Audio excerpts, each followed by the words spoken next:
Oh, you're on it, soncy face. Great chieftain o' the puddin' race. Aboon them all you take your place, page, tribe for term. We'll hear your word o' grace, as lang's my ear. The groaning trencher there ye fill. You're hardy, like a distant hill. Your pen would help to mend the mill in time of need. While through your pores, the dews distill, like amber beads. And that's one of the effects of reading it, you get a wee taste of it. Ignite, see ye rustic labour dicht, and cut you up with ready flesh. Drench in your gushing entrails breath. And then, oh, what a glorious sex. Wow. Then horn for horn, they stretch and strive, deal to the high moat on they drive, till their wheels swell kites belive, are bent like drums. Then all goodmen, mace like to ride, they think it hums. Is there the Tory's French review, or olio that would stow a sewer, fricassee would make her spew with perfect scunner. Looks doon, with sneering, scornful view, I'm sick of him.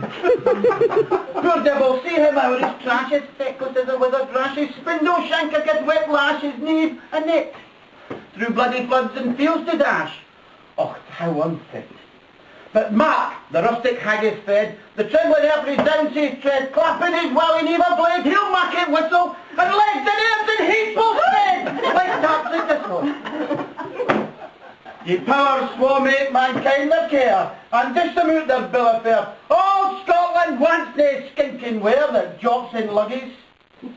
But if you wish her, great for prayer, gie her a haggis. Ladies and gentlemen, I give you the haggis.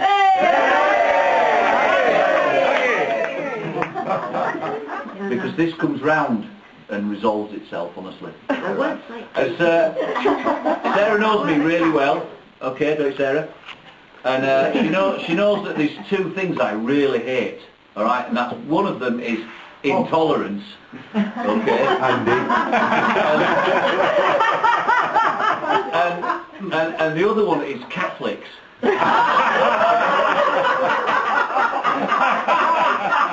So, especially the Irish version.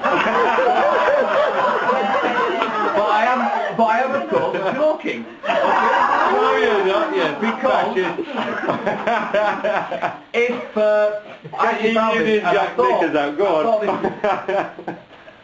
I thought this was very poignant. One of my favourite poets is actually an Irish Catholic called... oh, forget, I also hate who drives around with the fog lights on all the time. I drive to work, right, and I've started counting them. At first you just thought, he's got his fog lights on, what's all that about? It's like, it's dark, it's not foggy. I just don't get it. Well, I started counting them, and then I started actually looking. I sort of fog like bastard. I'm going to get a drink for you. Okay. I don't get it because demographically, it's like sort of like middle-aged women, and it's like youth. And it's like guys going to work and stuff. I think, why have you got your fog lamps on? It must be like a conscious decision, or is it? I don't know. Anyway, I hate them. I really do hate them. Anyway, one of my favourite poets is a poet called Ted Hughes. He's an Irish Catholic. He's my second favourite, actually. Yours called Ted Hughes. But I just thought this was actually a wonderful poem. And even though Seamus Heaney is an Irish Republican, all right? He's all right. He's all right, isn't he? Really? Part of his. I mean, to the Queen. Hello there, hello Larique. He sort of remembers sort of growing up in sort of rural Northern Ireland and hearing,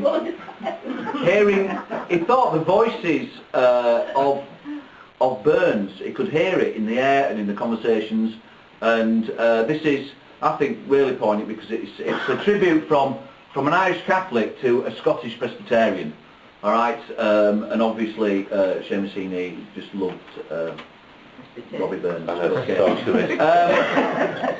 So this is a tribute from the County Derry-born poet. Heaney grew up in a farm outside Castle Dawson.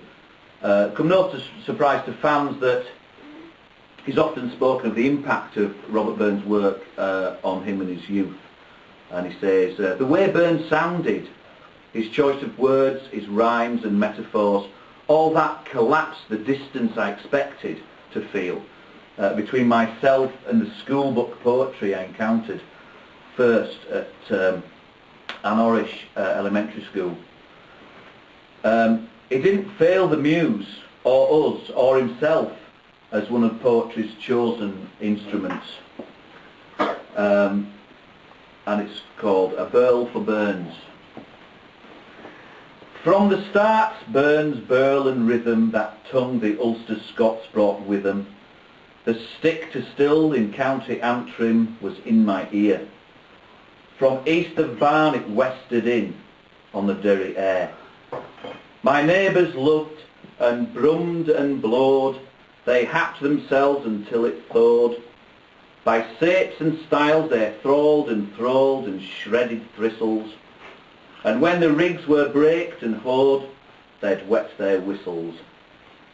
Old men and women getting crabbit would hark like dogs who'd seen a rabbit, and then straighten, stare, and have a stab, a standard habit. Custom never staled their habit, or quoting Rabbi. Leg-lifting, heartsome, lightsome Burns, he overflowed the well-wrought urns like buttermilk from slurping churns, rich and unruly, or dancers flying doing turns at some wild hoolie. For rabbies free and rabbies big, his stanza may be tight and trig,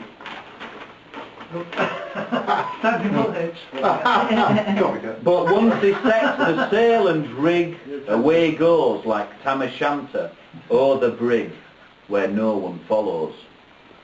And though his first tongue's gone, and word lists now get added on, and even words like strown and thrawn have to be glossed, in Burns' rhymes they travel on and won't be lost. Yeah! Thank you, Seamus.